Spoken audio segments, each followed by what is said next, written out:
Seri 3 Pelangi di Langit Singasari. Sepasang ular naga di satu sarang. Cerita, Esa Mintarja.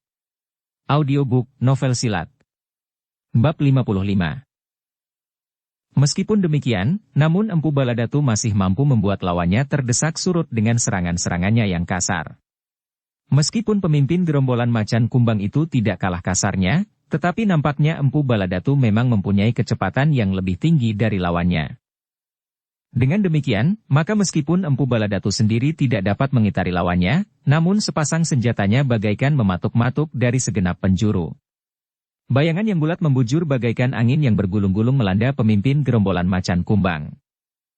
Tetapi kapak bertangkai pendek itu ternyata merupakan senjata yang dahsyat pula. Sekali-kali kapak itu melayang bagaikan hendak membelah langit. Namun kemudian terayun mendatar setinggi lambung. Ketika kapak itu terayun dengan cepatnya, Empu Baladatu yang berdiri di dekat sebatang pohon kemuning, sempat mengelakkan diri. Tetapi demikian derasnya ayunan kapak itu sehingga batang kemuning sebesar paha itu pun putus sekali sentuh. Tetapi pada saat yang bersamaan Empu Baladatu meloncat dengan cepatnya dan berlari berputaran. Namun lawannya tidak menyerah. Ia masih sempat meloncati batang yang roboh dan menginjakkan kakinya di belakang garis lingkaran yang mulai terbentuk. "Setan alas," teriak Empu Baladatu. Lawannya tidak menyahut. Ia masih berdiri di tentang batang yang roboh oleh satu sentuhan kapaknya itu. Sejenak kemudian mereka mencari kesempatan. Namun sekejap berikutnya, pertempuran telah membakar keduanya bagaikan api yang menjilat-jilat sampai ke tepi mega. Dengan demikian maka halaman padepokan Serigala Putih itu pun kemudian telah dipenuhi dengan kekerasan senjata antara dua kelompok yang dibekali dengan ilmu hitam. Ditambah dengan kehadiran Empu Baladatu yang juga menyadap ilmu dari sumber yang sama, yang bahkan masih memiliki tanda-tanda yang jauh lebih mengerikan dari ilmu hitam itu. Di setiap sudut halaman telah mulai dibasahi oleh darah dari kedua belah pihak. Mayat mulai bergelimpangan dengan luka yang mengerikan di setiap tubuh. Empu Baladatu yang bertempur bagaikan iblis itu mendapat perlawanan yang gigih dari pemimpin gerombolan macan kumbang. Masing-masing mampu melakukan sesuatu yang sama sekali tidak disangka-sangka oleh masing-masing pihak. Tetapi dalam pada itu, pemimpin gerombolan macan kumbang merasa menghadapi keadaan yang tidak diduga-duganya. Ia sama sekali tidak memperhitungkan kehadiran seseorang yang ternyata memiliki kemampuan bukan saja menyamai pemimpin gerombolan Serigala Putih yang sudah terbunuh, tetapi ternyata memiliki ilmu yang lebih tinggi dan lebih mengerikan. Dengan demikian maka kemarahan yang menyala di dadanya bagaikan telah membakar jantung. Dengan kapaknya ia kemudian mengerahkan segenap ilmu. Dan kemampuan yang ada padanya, ilmu yang disebut ilmu hitam meskipun sudah mengalami perkembangan tersendiri dari ilmu yang dimiliki oleh Empu Baladatu. Namun bagaimanapun juga, pemimpin gerombolan macan kumbang itu tidak mampu menyamai keganasan Empu Baladatu, sehingga dengan demikian maka semakin lama ia pun menjadi semakin terdesak surut, sehingga pada suatu sudut yang tidak lagi dapat memberi kesempatan kepadanya untuk melangkah surut lagi. Kemarahan yang membara bagaikan terpancar dari matanya yang merah. Darahnya bagaikan mendidih di dalam jantungnya. Dengan tangan bergetar, ia pun kemudian mengayunkan kapaknya bagaikan tabir baja yang melindungi dirinya. Tetapi Empu Baladatu tidak melepaskannya. Kedua ujung pisau belati panjangnya, setiap kali berhasil menyusup di sela-sela putaran kapaknya. Rasa-rasanya semakin lama menjadi semakin dekat dengan dadanya. Dalam pada itu, pertempuran yang terjadi di seluruh halaman Ilu seolah-olah tidak akan selesai sebelum kedua belah pihak binasa seluruhnya. Hanya tinggal seorang saja yang akan tinggal hidup. Teriakan dan umpatan menggemuruh di sela-sela jerit dan pekik kesakitan yang tidak tertahankan. Sehingga campur baur bunyi yang memekakkan telinga telah menggetarkan udara padepokan itu. Sementara itu, pemimpin gerombolan macan kumbang yang telah tersudut tidak mau menyerah tanpa usaha apapun juga untuk menyelamatkan dirinya. Karena itu, maka sejenak kemudian terdengar isyarat yang meloncat dari mulutnya. Sebuah suitan yang nyaring, yang seolah-olah melengking dari dasar bumi. Ternyata isyarat itu adalah isyarat untuk memanggil beberapa orang pengawalnya, yang dengan serta-merta telah meninggalkan beberapa orang lawannya untuk menyerang Empu Baladatu. Tetapi Empu Baladatu pun tidak sendiri. Kelima orang pengawalnya yang telah curiga dengan isyarat yang terlontar dari mulut pemimpin gerombolan macan kumbang itu, telah menjadi isyarat pula bagi mereka. Demikian mereka melihat beberapa orang menyerang Empu Baladatu dari segala penjuru, maka mereka pun segera meninggalkan lawan-lawannya sambil berteriak kepada orang-orang serigala putih yang ditinggalkan lawannya pula. Kemarilah kalian yang kehilangan lawan. Orang-orang dari gerombolan serigala putih itu pun dapat menangkap maksudnya. Karena itu, maka mereka pun segera berlari-larian mendapatkan lawan para pengawal Empu Baladatu. Dengan demikian maka para pengawal dari pemimpin gerombolan macan kumbang itu tidak berhasil membantu pemimpinnya melawan Empu Baladatu, karena para pengawal Empu Baladatu pun segera mengambil alih perlawanan terhadap mereka. Pemimpin gerombolan macan kumbang itu menggeram. Ia benar-benar telah terperosok ke dalam suatu keadaan yang tidak diduganya. Namun demikian ia tidak menjadi putus asa. Ia sadar bahwa ilmu orang yang tidak diperhitungkan itu ternyata lebih tinggi dari ilmunya. Namun ia masih mengharap dapat menemukan kelemahannya. Tetapi akhirnya ternyata bahwa kesempatan itu tidak kunjung datang. Empu Baladatu bertempur dengan sebaik-baiknya karena ia tidak ingin membuat kesalahan betapapun kecilnya. Meskipun serangan dari gerombolan macan kumbang itu tidak diketahuinya lebih dahulu, namun ia justru dapat memanfaatkannya dengan baik. Itulah sebabnya ia bertekad untuk memenangkan perkelahian yang dahsyat itu. Ia pun sudah siap menunjukkan betapa kasar dan biadabnya ilmu hitam yang dimilikinya, melampaui ilmu hitam dari gerombolan serigala putih dan macan kumbang. Dengan demikian, maka Empu Baladatu pun mendesak lawannya semakin ke sudut sehingga benar-benar tidak mendapat kesempatan sama sekali untuk mengelakkan diri. Kegelisahan telah memuncak pada setiap dada orang-orang dari gerombolan macan kumbang. Pada saat-saat tertentu mereka sempat melihat bahwa pemimpinnya sudah terdesak sehingga tidak dapat bergerak sama sekali. Namun demikian pemimpin gerombolan macan kumbang itu sama sekali tidak berputus asa.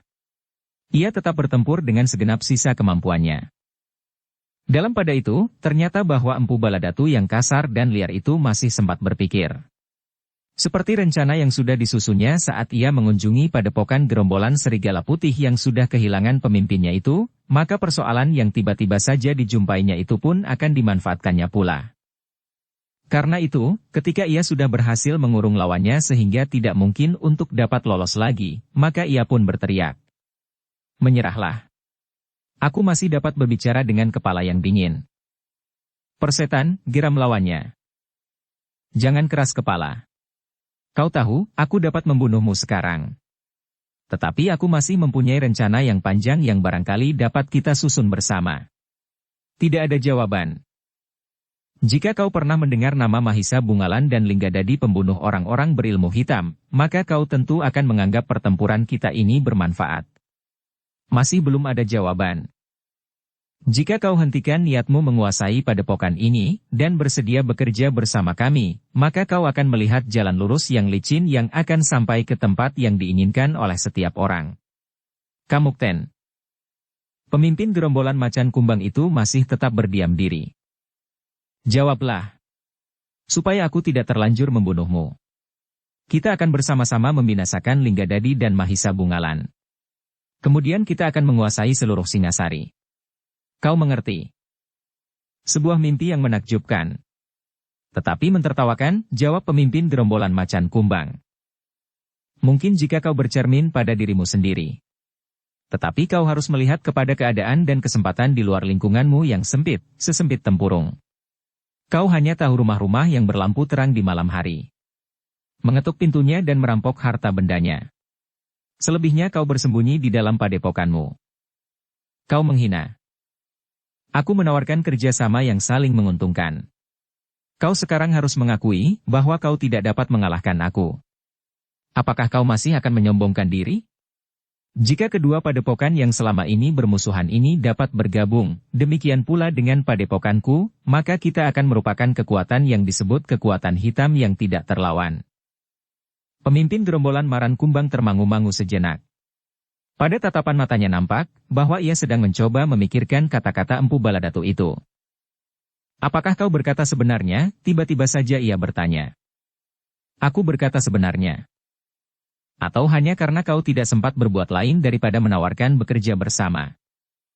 Kau memang gila. Sekarang akulah yang pada kedudukan yang menguntungkan. Bukan kau. Dan sekarang kau mencoba untuk menyombongkan diri. Kau sangat licik. Aku selalu curiga kepadamu. Jika aku mati saat ini, maka persoalanku sudah selesai. Tetapi jika aku menerima tawaranmu, maka aku masih harus membuat perhitungan-perhitungan dan pertimbangan-pertimbangan tersendiri di kemudian hari. Kau memang sombong. Tetapi kau nampak jujur dalam hal ini. Aku senang menghadapi orang sekeras batu akik. Tetapi cobalah, pikirkan tawaranku. Orang itu termangu-mangu. Namun kapaknya tidak lagi menyambar. Bahkan nampak bahwa tangannya mulai mengendor ketika Empu Baladatu menghentikan tekanannya. Apakah kau dapat aku percaya? Atau barangkali kau sekedar ingin mendapatkan cara yang paling baik untuk membunuhku menurut caramu? Kali ini aku berkata sebenarnya. Aku tidak ingin kehilangan kesempatan seperti sekarang ini. Semula aku hanya ingin bergabung dengan gerombolan Serigala Putih yang kehilangan pemimpinnya. Tetapi tanpa aku duga-duga, kalian ada di sini. Pemimpin gerombolan macan kumbang itu mengerutkan keningnya. Lalu, apakah buktinya bahwa kau benar-benar berniat baik? Kau curiga? Aku curiga. Semua sudah mati? Dan kau sadar bahwa aku dapat membunuhmu? Ya. Aku sadar. Tetapi aku tidak ingin mengemis belas kasihanmu. Jika kau ingin membunuh, lakukanlah. Itu jika kau benar-benar mampu. Kau memang sombong, sahut Empu Baladatu. Tetapi baiklah. Aku benar-benar tidak ingin berbuat licik kali ini, meskipun aku memang seorang yang licik. Sejenak keduanya berdiri dengan tegang. Namun kemudian Empu Baladatu tersenyum sambil melangkah mundur. Aku akan membuktikannya. Perkelahian di halaman padepokan itu seolah-olah telah berhenti dengan sendirinya. Kedua belah pihak dengan dada yang berdebar-debar memperhatikan apa yang akan dilakukan oleh Empu Baladatu dan lawannya. Sejenak Empu Baladatu termangu-mangu. Namun ia pun kemudian melangkah mundur beberapa langkah sambil berkata, "Kau telah aku bebaskan dari kesulitan. Kau tidak lagi terjepit di sudut yang gawat. Sekarang keluarlah dan bicaralah dengan orang-orangmu bahwa perkelahian telah berakhir. Katakanlah bahwa kau telah setuju untuk bekerja bersama dengan kami menjelang hari-hari yang gemilang." Pemimpin gerombolan macan kumbang itu pun termangu-mangu. Namun ia pun kemudian melangkah maju sambil berkata, "Jangan menunggu aku lengah. Aku akan tetap bersiap menghadapi sergapanmu yang tiba-tiba." Empu Baladatu tertawa. Bahkan ia pun kemudian menyarungkan kedua pisau belatinya sambil melangkah menjauhi lawannya. "Kita berasal dari sumber yang sama. Kenapa kita harus bertengkar? Jika kita memang ingin bertengkar, marilah. Aku akan menunjukkan jalan bagi kalian. Baik mereka dari gerombolan Serigala Putih maupun mereka dari gerombolan macan kumbang." Orang-orang dari kedua gerombolan itu termangu-mangu. Empu Baladatu benar-benar berusaha memperlihatkan kepada setiap orang bahwa ia telah melepaskan niatnya untuk membunuh dan bertengkar di antara mereka sendiri. Pemimpin gerombolan macan kumbang itu maju selangkah demi selangkah ketika kemudian Empu Baladatu menjauhinya. Bahkan membelakanginya menghadap orang-orang yang menjadi bingung menanggapi keadaan yang tidak menentu itu. "Jangan bingung," teriak Empu Baladatu. Lalu katanya sambil berpaling kepada pemimpin gerombolan macan kumbang yang masih ragu-ragu. "Berbicaralah. Kau pengecut," geramnya. "Jika aku sedang berbicara kau akan menikam aku." "Aku tidak memegang senjata lagi," berkata Empu Baladatu sambil merentangkan tangannya yang sudah tidak bersenjata. "Jangan menunggu aku lengah. Aku akan tetap bersiap menghadapi sergapanmu yang tiba-tiba." Kesempatan itu ternyata tidak disia-siakan. Di luar dugaan setiap orang, juga orang-orang dari gerombolan macan kumbang sendiri, bahwa tiba-tiba saja pemimpin gerombolan macan kumbang itu pun meloncat sambil mengayunkan kapaknya langsung ke ubun-ubun Empu Baladatu. Serangan itu benar-benar mengejutkan dan tidak terduga-duga. Karena itulah, maka Empu Baladatu yang sedang berusaha meyakinkan lawannya itu pun terkejut bukan buatan. Ia sadar bahwa maut benar-benar sedang menerkamnya dengan licik sekali. Empu Baladatu merasa bahwa ialah yang telah lengah saat itu. Ia telah kehilangan kewaspadaan menghadapi lawan yang licik dan pengecut. Namun semuanya sudah terjadi. Sekarang kapak itu sedang terayun untuk membelah kepalanya. Dengan mempergunakan segenap kemampuan yang ada, maka Empu Baladatu yang tidak bersenjata itu pun berusaha untuk mengelak. Secepat-cepat dapat dilakukan ia telah memiringkan kepalanya sambil bergeser. Tetapi serangan itu datang begitu cepat dan tiba-tiba, sehingga ternyata bahwa Empu Baladatu tidak lagi dapat melepaskan dirinya sepenuhnya dari ayunan kapak lawannya. Ternyata Empu Baladatu masih sempat menyelamatkan kepalanya. Tetapi ayunan yang deras dan cepat itu masih sempat menyambar pundaknya, sehingga sentuhan kapak itu ternyata telah bukan saja mengelupas kulitnya, tetapi segumpal daging di lengan kirinya telah sobek. Kemarahan yang tiada taranya telah menyengat dada Empu Baladatu. Namun ia masih harus meloncat surut, ketika dengan serta-merta, maka serangan berikutnya pun telah menyusul dengan dahsyatnya. Pemimpin gerombolan macan kumbang itu benar bagaikan gila. Serangan-serangan beruntun mengejar Empu Baladatu seperti angin pusaran yang melibatnya. Kapak itu seakan-akan telah berterbangan mengitarinya dengan desing yang menggetarkan jantung. Namun akhirnya, Empu Baladatu yang terluka itu berhasil mengambil jarak. Dengan kemarahan yang meluap, maka ia pun kemudian berusaha mencabut senjatanya yang sudah disarungkannya. Tetapi Empu Baladatu mengeram ketika terasa seolah-olah tangan kirinya yang robek oleh kapak lawannya itu menjadi lemah dan nyeri.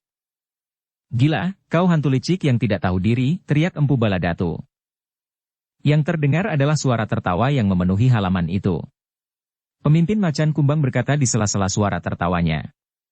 "Kau memang luar biasa, Empu. Kau masih sempat mengelakkan kapakku yang siap membelah kepalamu. Tetapi meskipun demikian, tangan kirimu tentu menjadi lumpuh, sehingga kau tidak akan dapat lagi mempertahankan sepasang belati panjangmu. Dengan mudah aku akan membinasakanmu, jangan kau mengharap bantuan para pengawalmu karena mereka akan tetap terikat pada perkelahian dengan pengawalku yang memiliki kemampuan lebih baik dari pengawalanmu yang malang itu." Empu Baladatu tidak menjawab. Yang terdengar adalah gemeretak giginya karena kemarahan yang meledak di dalam dadanya. Luka di tangan kirinya itu benar-benar telah menyalakan api kemarahan yang tidak tertahan lagi. Seolah-olah ia ingin meloncat menerkam dan menelan lawannya bulat-bulat. Tetapi Empu Baladatu memiliki pengalaman yang luas. Ia tidak mau tenggelam dalam kemarahannya tanpa sempat mempergunakan akalnya. Itulah sebabnya, maka betapapun juga, ia masih tetap mencoba mempergunakan akalnya.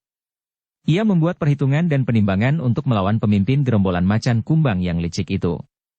Apalagi ia seolah-olah hanya mampu tangan kirinya yang terluka itu bagaikan telah lumpuh. Sejenak kemudian, maka halaman itu telah dibakar kembali oleh api pertempuran yang dahsyat. Kedua belah pihak ternyata telah dijalari oleh kemarahan seperti yang membakar dada kedua orang yang sedang bertempur dengan sengitnya. Dalam pada itu, serangan pemimpin gerombolan macan kumbang itu pun menjadi semakin dahsyat. Kapaknya menyambar tanpa henti-hentinya. Kelemahan Empu Baladatu benar-benar telah dimanfaatkan oleh lawannya, sehingga serangan-serangannya seolah-olah telah datang dari sebelah sisi. Tetapi Empu Baladatu cukup lincah. Ia berusaha mengisi kekurangan pada tangan kirinya dengan kecepatan gerak kakinya. Itulah sebabnya, maka Empu Baladatu pun kemudian berloncatan seperti kijang di rerumputan. "Aku harus cepat menyelesaikan pertempuran ini sebelum aku kehabisan darah," geram Empu Baladatu di dalam hatinya. Namun sementara itu lawannya berkata kepada diri sendiri. "Aku harus memperlambat pertempuran ini, agar orang itu mati karena kehabisan darah. Ia akan segera menjadi lemah dan tidak berdaya." Tetapi kemarahan Empu Baladatu tidak tertahankan lagi. Dengan cermat ia memperhitungkan setiap langkahnya justru karena ia hanya mempergunakan tangan sebelah. Lawannya benar-benar tidak menduga bahwa meskipun tangan kiri Empu Baladatu sudah tidak dapat mengangkat pisau belatinya, namun kelincahan kakinya selalu membingungkannya. Empu Baladatu yang tidak mau sekedar hanyut dalam arus kemarahannya itu, tiba-tiba telah mempergunakan ilmunya yang paling dibanggakan. Dengan lincah dan cepat, tiba-tiba saja ia sudah berada dalam lingkaran di seputar lawannya. Demikian cepatnya, sehingga pemimpin gerombolan macan kumbang itu seolah-olah telah dicengkam oleh kebingungan dan tidak sempat memotong putaran itu. Empu Baladatu meskipun mempergunakan sebelah tangannya, namun ternyata, di dalam putaran yang cepat, pisaunya mulai berhasil menggores lawannya, sehingga kulitnya pun mulai terluka. Pemimpin gerombolan macan kumbang itu menggeram. Lawannya telah terluka, dan darah mengalir dengan derasnya. Sebenarnya ia tinggal menunggu lawannya itu akan jatuh dengan lemahnya, karena darahnya menjadi kering. Tetapi ternyata lawannya itu masih berhasil menggoreskan ujung pisaunya meskipun lukanya tidak menimbulkan kekhawatiran apapun juga. Namun luka itu seolah-olah telah membangunkannya, bahwa lawannya yang terluka itu masih mampu memberikan perlawanan yang kuat. Perlawanan yang dapat membahayakan jiwanya. Itulah sebabnya, maka pemimpin gerombolan macan kumbang itu menjadi semakin berhati-hati. Dengan tajamnya ia mengamati putaran lawannya. Dan dengan tiba-tiba saja ia pun kemudian meloncat panjang sambil mengayunkan kapaknya memotong putaran Empu Baladatu. Empu Baladatu sempat meloncat ke samping, sehingga serangan itu tidak mengenainya. Namun dengan demikian, pemimpin gerombolan macan kumbang itu berhasil memotong putaran lawannya yang membuatnya menjadi pening. Sebenarnya lah bahwa kekuatan Empu Baladatu rasa-rasanya sudah mulai dipengaruhi oleh lukanya. Darahnya yang mengalir terus-menerus, benar-benar membuatnya semakin lemah. Namun justru karena itulah maka ia bertekad untuk segera mengakhiri perkelahian. Pada saat-saat yang menentukan itu, ternyata keduanya mempunyai perhitungan masing-masing. Lawannya berusaha selalu mengambil jarak dari Empu Baladatu. Hanya pada saat-saat ia yakin, maka serangannya datang bagaikan badai. Tetapi sejenak kemudian, ia pun segera meloncat surut menjauhinya. Empu Baladatulah yang tidak mau melepaskannya membuat jarak yang panjang. Dengan cepat Empu Baladatu selalu memburunya jika lawannya meloncat mundur. Semakin lama semakin cepat, sehingga akhirnya pertempuran itu terjadi seolah-olah tanpa jarak. Senjata dari kedua belah pihak terayun-ayun mengerikan. Dalam jarak yang pendek, masing-masing berusaha untuk menangkis dan menghindar sambil menyerang pada saat-saat yang hampir bersamaan. Jika ujung belati Empu Baladatu mematuk, maka lawannya menggeliat dengan geseran kecil sambil mengayunkan kapaknya pada dada lawannya.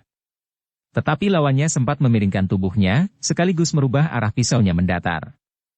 Tetapi lawannya masih sempat mengelak pula. Dalam pertempuran yang semakin cepat itu, Empu Baladatu perlahan-lahan mulai bergeser dalam satu arah putaran.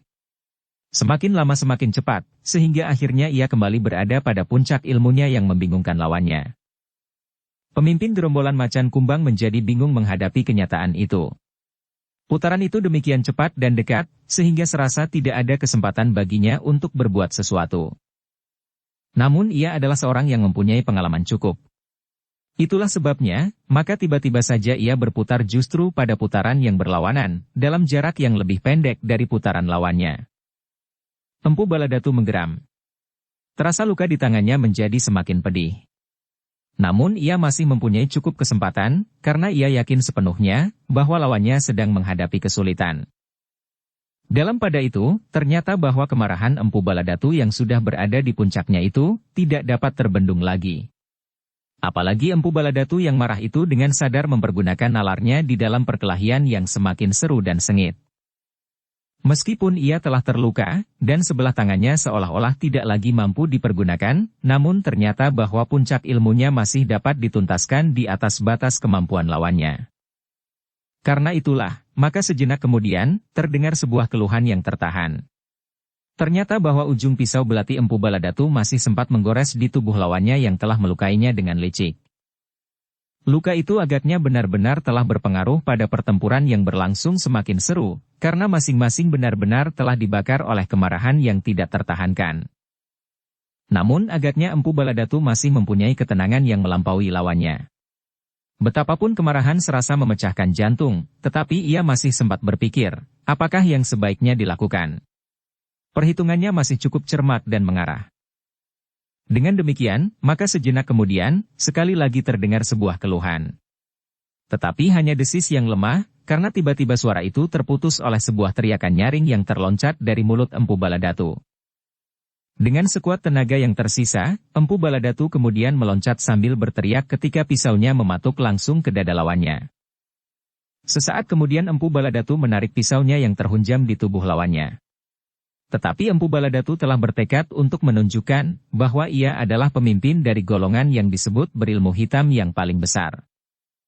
Karena itulah, maka ia tidak melepaskan lawannya yang sudah tidak sempat menyelamatkan dirinya itu. Demikian pisaunya ditarik, dan tubuh itu mulai terhuyung-huyung, maka nampaklah betapa buasnya Empu Baladatu, pemimpin yang merasa dirinya terbesar dari golongannya itu. Sesaat sebelum tubuh pemimpin gerombolan macan kumbang itu jatuh di tanah, maka tubuhnya sudah tidak dapat dikenalinya lagi. Goresan, luka dan bahkan kulit yang terkelupas dan daging yang tersayat, membuat setiap orang yang melihatnya menjadi pening dan muak. Ketika tubuh itu jatuh terguling di tanah, maka tidak seorang pun lagi yang dapat mengenal, siapakah yang telah dibunuh oleh Empu Baladatu itu. Dalam pada itu, pertempuran di halaman itu pun seolah-olah telah dicengkam oleh kengerian yang memuncak. Orang-orang dari gerombolan Macan Kumbang seolah-olah telah kehilangan kekuatannya sama sekali. Bukan saja pemimpinnya telah terbunuh, tetapi juga karena kematian yang mendebarkan jantung itu. Empu Baladatu yang memegang pisau belati yang berlumuran darah dengan tangan kanannya, sedang tangan kirinya masih terkulai oleh lukanya, kemudian berdiri sambil memandang orang-orang yang bagaikan telah dicengkam oleh pesona yang mendebarkan itu.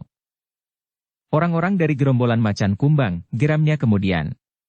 Betapa hati menjadi sakit dan dendam melihat kelicikan pemimpinmu. Tetapi aku bukan orang yang tidak mempunyai nalar dan perhitungan. Aku dapat mempergunakan pikiranku dengan baik menghadapi kegilaan pemimpin dan kalian semuanya. Jika aku menghendaki, maka sebentar lagi kalian akan mengalami nasib yang sama seperti pemimpinmu yang licik. Empu Baladatu berhenti sejenak, lalu. Tetapi terserah kepadamu. Apakah kau akan berbuat licik seperti pemimpinmu, atau akan memilih jalan lain, mengakui kenyataan yang kalian hadapi? Orang-orang yang berada di halaman itu, baik dari gerombolan Serigala Putih maupun dari gerombolan Macan Kumbang, seolah diam mematung. Bersikaplah, berkata Empu Baladatu. Aku telah merasakan kejujuran sikap orang-orang dari gerombolan Serigala Putih.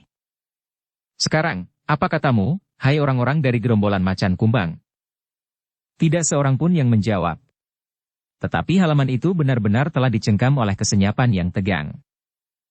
Aku adalah orang yang paling buas dari antara orang-orang yang disebut berilmu hitam. Tetapi aku adalah orang yang bercita-cita, berkata Empu Baladatu kemudian.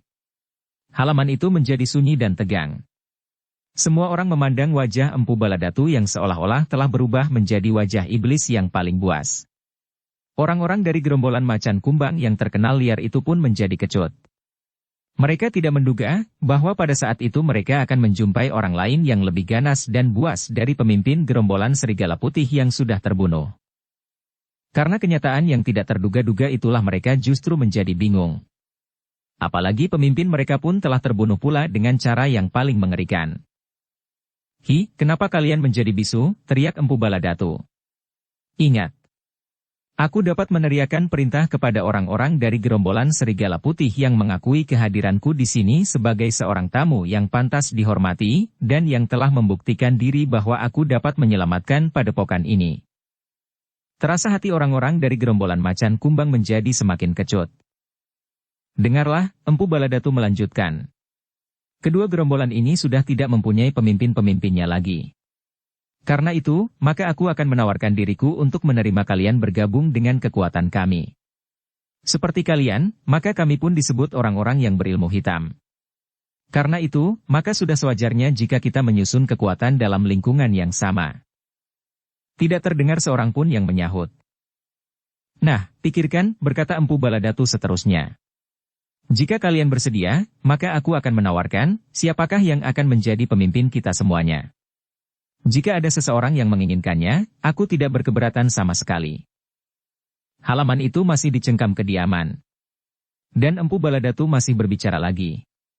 Jangan segan.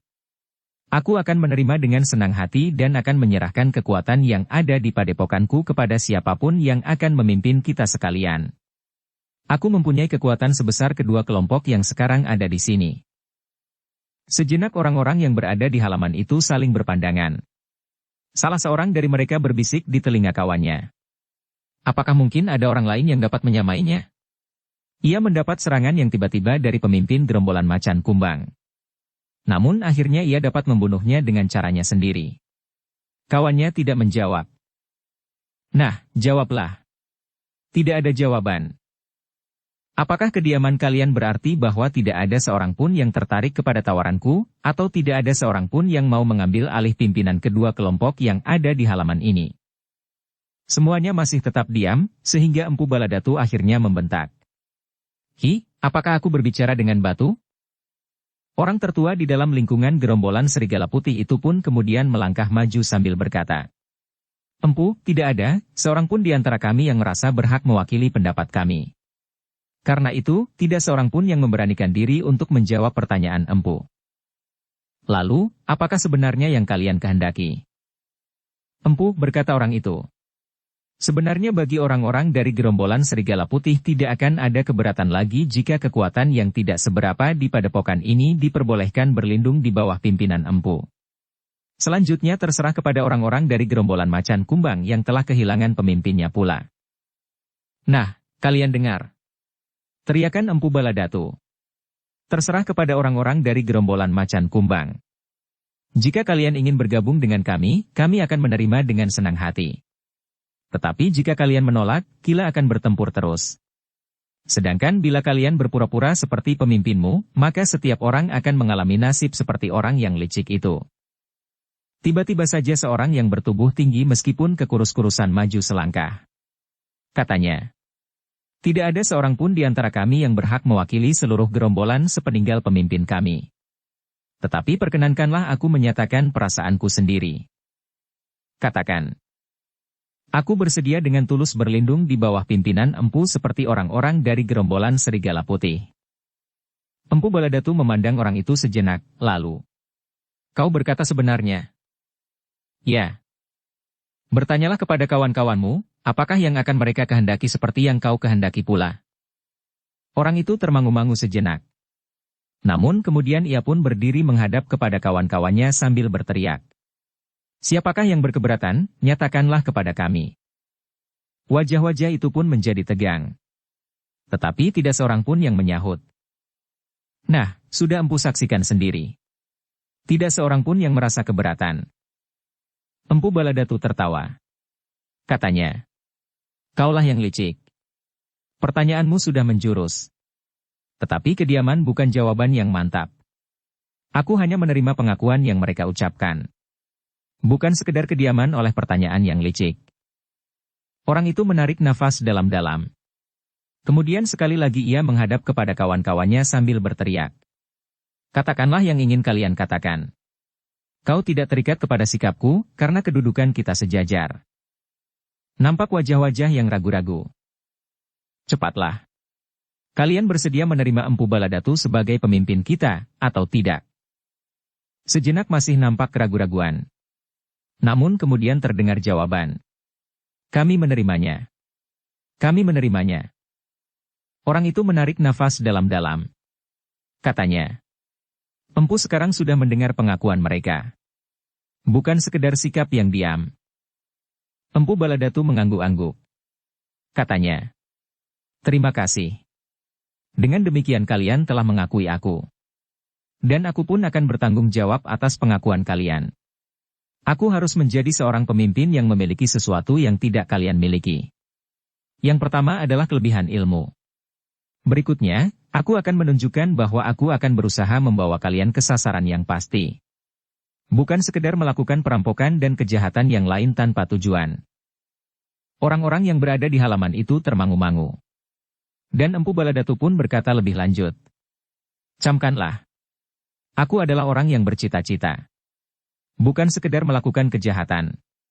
Sejak kini kalian harus menyesuaikan diri. Kalian bukan lagi perampok-perampok yang hanya sempat memungut jemuran dan menangkap ayam di luar kandang. Tetapi kalian harus memandang istana Singasari. Orang-orang itu mengerutkan keningnya. Kalian harus mempersiapkan diri untuk melakukan sesuatu yang besar, karena kalian adalah orang-orang yang memiliki sesuatu. Kalian memiliki kemampuan seperti seorang prajurit. Bahkan mungkin lebih daripada itu. Karena itulah sejak sekarang kalian harus menyempurnakan ilmu itu sesuai dengan petunjuk-petunjuk yang akan aku berikan. Pada suatu saat kalian akan bangkit sebagai seorang prajurit dari negara yang besar. Yang memiliki kelebihan dari kawan-kawannya akan aku angkat menjadi lurah prajurit atau seorang tumenggung, atau jabatan-jabatan lain yang memadai. Sedangkan yang memiliki perjuangan yang sempurna, tentu akan menjadi seorang aku atau jabatan-jabatan lain yang pantas. Orang-orang itu masih diam mematung. Nah, renungkan. Aku tidak mengingini jawaban. Tetapi aku mengingini perbuatan yang nyata. Orang-orang itu saling berpandangan sejenak. Namun mereka masih tetap diam. Sekarang, kalian harus melenyapkan rasa permusuhan yang ada. Pulihkan ketenangan di padepokan ini dan padepokan Macan Kumbang. Kita harus menempa diri, agar pada saatnya kita tidak akan mengecewakan. Orang-orang dari kedua padepokan itu mengangguk-angguk meskipun mereka masih belum jelas. Empu Baladatu agaknya dapat membaca rasa kebingungan yang membayang di setiap wajah, sehingga karena itu, maka katanya. Kalian memang orang-orang dungu. Kalian hanya mengetahui satu cara untuk mengisi hidupmu yang gersang. Merampok harta benda. Hanya itu. Tetapi aku tidak. Aku bukan hanya ingin harta benda. Tetapi aku ingin kedudukan, pangkat, kekuasaan, dan kemudian dengan sendirinya aku akan mendapatkan harta benda jauh melampaui yang kalian dapatkan dengan menyambung nyawa. Orang-orang itu mengangguk-angguk. Tegasnya, aku akan mengatakannya kemudian. Bahkan aku mengharap bahwa kalian akan mengerti dengan sendirinya. Sejenak halaman itu dicengkam kembali oleh ketegangan. Bahkan seorang dari mereka kemudian berbisik. Aku tidak mengerti. Kawannya tidak menjawab. Kenapa kalian tiba-tiba saja benar-benar menjadi orang-orang yang paling dungu? Jika kalian tidak mengetahui, sebaiknya kalian bertanya. Orang tertua dari gerombolan Serigala Putih memberanikan diri untuk melangkah maju sambil bertanya. Apakah maksud empu, pada suatu saat kita akan memberontak terhadap Singasari? Tepat, jawab Empu Baladatu. Aku sudah mengira bahwa kaulah orang yang paling pandai di antara kalian. Pada suatu saat, kita akan memberontak terhadap Singasari yang selama ini telah memusuhi golongan yang mereka namakan golongan berilmu hitam. Orang-orang itu mengangguk-angguk. Kemudian, kita harus memperhatikan pula orang-orang yang bernama Linggadadi dan Mahisa Bungalan. Mereka menamakan diri pembunuh orang-orang berilmu hitam. Karena itu, pada suatu saat kita harus menemukannya dan membunuh mereka tanpa ampun, agar ternyata bagi kita dan kawan-kawan orang yang bernama Linggadadi dan Mahisa Bungalan itu, bahwa orang-orang yang mereka sebut berilmu hitam memiliki kekuatan yang tidak terlawan. Orang-orang yang mendengarkan penjelasanku mengangguk-angguk. Namun tiba-tiba saja di angan-angan mereka telah terbersit harapan-harapan yang cerah di masa datang. Harapan-harapan yang selama itu tidak pernah mereka bayangkan. Mengalahkan Singasari, desis seseorang sambil mengerutkan keningnya. Apakah kata-kata itu benar seperti yang aku dengar? Orang yang berdiri di sampingnya berpaling. Tetapi kerut-merut di keningnya pun menggambarkan keraguan-raguan meskipun tidak dikatakannya. Namun dalam pada itu, Empu Baladatu yang seolah-olah mengerti keraguan-raguan yang mencengkam beberapa orang yang mendengarkan sesorahnya itu berkata. Memang kedengarannya seperti cerita tentang mimpi. Tetapi aku benar-benar ingin melakukan segala usaha, agar yang aku katakan itu benar-benar terjadi. Jika itu suatu mimpi, maka hendaknya mimpi Daradasih. Orang-orang yang mendengarnya mengangguk-angguk. Nah, aku tidak akan berbicara lebih banyak lagi. Aku harap kalian kali ini jujur meskipun kita bukannya orang-orang yang dapat jujur sepanjang waktu. Orang-orang itu pun termangu-mangu. Orang-orang dari padepokan Macan Kumbang. Kembalilah ke padepokanmu. Bawalah pemimpinmu yang sudah tidak dapat dikenal lagi. Aku akan datang ke padepokanmu pada suatu saat. Karena aku adalah pemimpinmu. Mungkin aku akan datang dengan beberapa orang pengawal. Tetapi mungkin aku akan datang seorang diri untuk mengetahui apakah kalian benar-benar orang yang dapat dipercaya meskipun hanya untuk kali ini. Sejenak halaman itu menjadi sepi. Pergilah. Orang-orang dari gerombolan Macan Kumbang itu termangu-mangu. Namun sejenak kemudian mereka pun menyadari keadaan mereka masing-masing. Orang yang mula-mula sekali menyatakan pendapatnya, nampaknya telah berbuat lebih dahulu pula. Kami mohon diri empu. Kami menunggu kehadiran empu di padepokan kami. Terima kasih. Pada saatnya aku akan datang. Aku atau orang yang aku beri kuasa untuk mengunjungi padepokanmu. Orang-orang itu pun kemudian bergeser surut. Tidak banyak yang mereka katakan. Apalagi dengan orang-orang dari perguruan Serigala Putih. Meskipun mereka kemudian telah dipersatukan oleh suatu ikatan yang dibuat oleh Empu Baladatu, namun rasa-rasanya mereka masih belum dapat luluh menjadi satu keluarga. Sejenak kemudian, maka orang-orang dari gerombolan Macan Kumbang itu pun telah meninggalkan halaman. Mereka telah membawa pemimpin mereka yang telah terbunuh betapapun mereka merasa ngeri. Sepeninggal orang-orang dari gerombolan Macan Kumbang, maka Empu Baladatu pun kemudian mengumpulkan orang-orang dari gerombolan Serigala Putih. Nampaknya Empu Baladatu pun sempat memperhatikan padepokan yang lengang itu. Seolah-olah padepokan itu adalah padepokan laki-laki semata-mata. Bawalah mereka kembali, berkata Empu Baladatu. Kalian memerlukan mereka. Orang tertua dari padepokan itu menyahut. Maksud kami telah menyelamatkan mereka. Susullah. Mereka akan menjadi kawan yang baik untuk melanjutkan kehadiranmu di muka bumi ini. Bahkan mereka akan dapat mengasuh anak-anak yang akan melanjutkan cita-citamu, serta memelihara apa yang pernah kau capai selama hidupmu. Orang tertua itu mengangguk-angguk. Jangan menunggu. Mereka akan berpencaran jika mereka merasa bahwa mereka tidak akan mendapat kesempatan kembali ke padepokan ini. Jika mereka menduga bahwa padepokan ini benar-benar telah hancur, maka mereka akan mencari jalan keselamatan mereka masing-masing. Orang-orang laki-laki yang ada di antara mereka tentu mampu memperhitungkan bahwa lawan kalian akan menyusul mereka. Baiklah. Aku akan segera menyuruh beberapa orang menyusul mereka. Kenapa tidak sekarang? Orang itu termangu-mangu sejenak. Namun kemudian ia pun menganggukkan kepalanya sambil berkata, baiklah. Aku akan menyuruh beberapa orang untuk pergi sekarang. Sejenak kemudian, maka orang itu pun telah memanggil 3 orang yang paling dipercaya. Mereka mendapat tugas untuk menyusul perempuan dan anak-anak yang sedang menyingkir. Mereka harus segera kembali dan berada kembali di padepokan. Pergilah. Tetapi kalian memang harus berhati-hati. Jika terjadi sesuatu, segera berusaha salah seorang dari kalian membebaskan diri dan memberikan kabar kepada kami. Ketiga orang itu mengangguk-angguk. Perlakukan perempuan itu dengan baik, pesan Empu Baladatu. Jangan kau perlakukan seperti memperlakukan seekor binatang peliharaan. Tetapi mereka sebagai kawan hidupmu. Ketiga orang itu menarik nafas dalam-dalam. Tetapi ketika terlihat oleh mereka sorot mata Empu Baladatu yang garang, maka mereka mengangguk sambil menjawab. Baiklah Empu. Kami akan melakukannya sebaik-baiknya. Sejenak kemudian maka ketiga orang itu pun segera meninggalkan padepokan. Mereka berpacu dengan hati segan. Tetapi mereka tidak berani menentang pesan Empu Baladatu yang sudah mereka ketahui kemampuan dan kekerasan hatinya. Bahkan kekejamannya. Dalam pada itu, orang-orang dari gerombolan Serigala Putih itu pun merasa semakin senang kepada Empu Baladatu. Jika semula beberapa orang menganggapnya sebagai seorang yang baik hati dan pemurah, karena perlakuannya atas mereka di hutan perburuan itu, maka kini mereka menganggap bahwa Empu Baladatu adalah penguasa maut yang menakutkan. Namun dalam pada itu, sikap Empu Baladatu nampaknya cukup meyakinkan bahwa ia benar-benar akan melakukan seperti apa yang dikatakannya.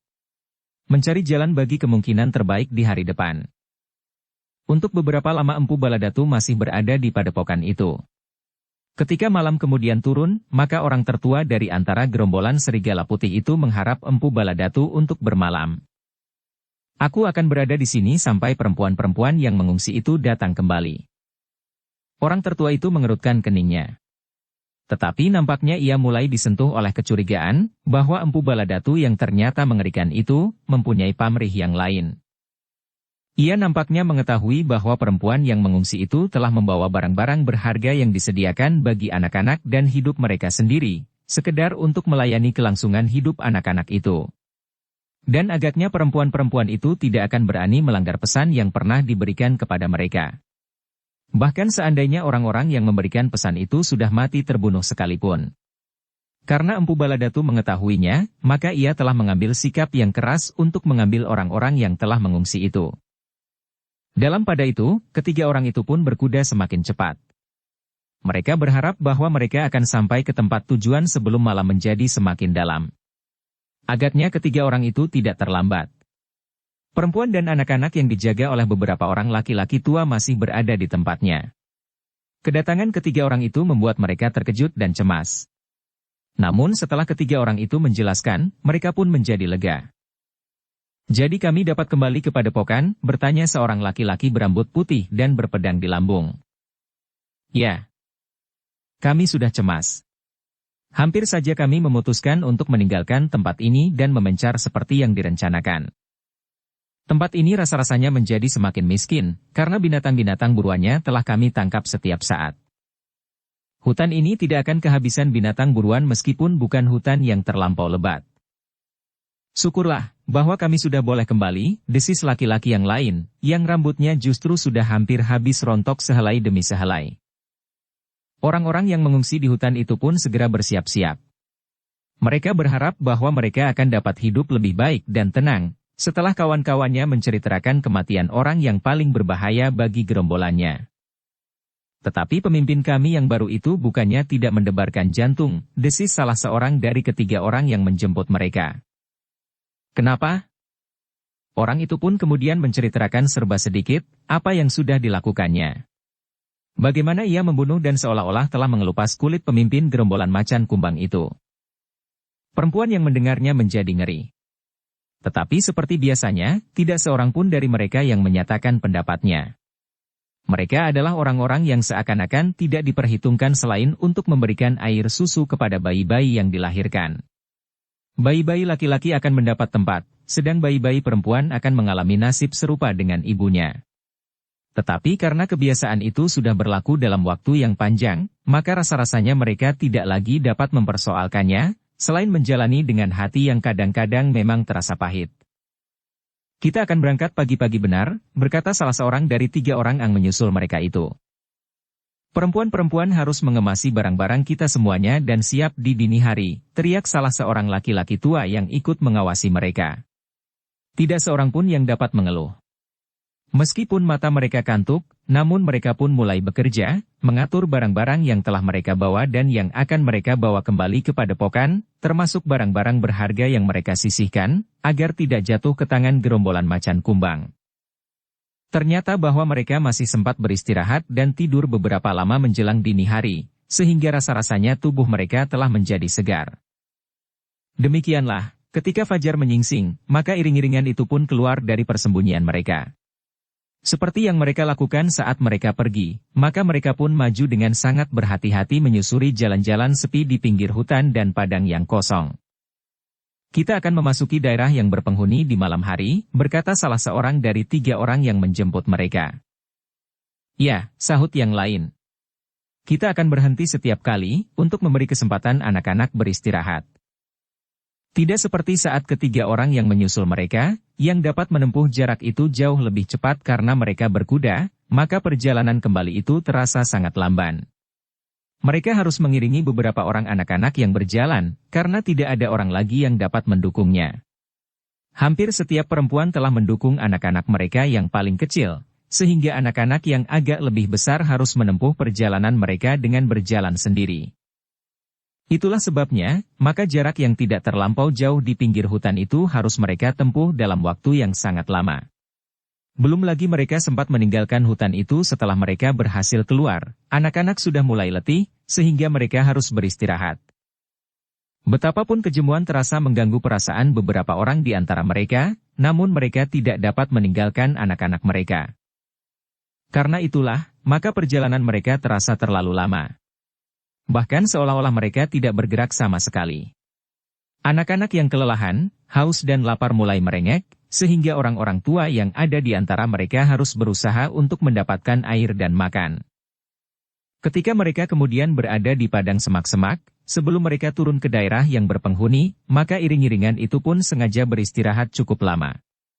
Orang-orang tua mencoba menidurkan anak-anak mereka, karena mereka kemudian akan menempuh perjalanan di malam hari, agar tidak banyak menimbulkan pertanyaan dari orang-orang yang melihat iring-iringan itu di sepanjang jalan padukuhan. Tetapi akhirnya perjalanan yang sulit itu dapat juga mereka selesaikan. Meskipun perempuan-perempuan itu seolah tidak mendapat perlakuan yang sewajarnya dari setiap laki-laki yang ada di padepokannya, namun ketika mereka melihat pintu gerbang dari padepokan yang sudah lama mereka huni, terasa juga perasaan mereka menjadi berdebar-debar. Hampir semalam suntuk mereka berjalan. Anak-anak yang tidak mampu lagi berjalan, dinaikkan ke atas punggung kuda yang dituntun di antara mereka. Bahkan terpaksa beberapa orang perempuan harus mendukung 2 orang sekaligus. Ketika mereka memasuki padepokan mereka, terasa di pipi mereka menitik air yang hangat. Meskipun mereka harus menghadapi tata kehidupan yang pahit, namun itu agaknya lebih baik daripada mereka harus berada di perantauan yang tidak menentu, atau di hutan yang gelap dan mengerikan, apalagi di perjalanan yang berat. Ternyata Empu Baladatu masih menunggu kedatangan perempuan dan anak-anak. Beberapa orang penghuni padepokan itu menerima kedatangan anak-anak mereka dengan gembira. Terutama mereka yang mempunyai anak laki-laki. Tetapi kecemasan yang sangat telah menjalari dada orang tertua dari padepokan Serigala Putih itu.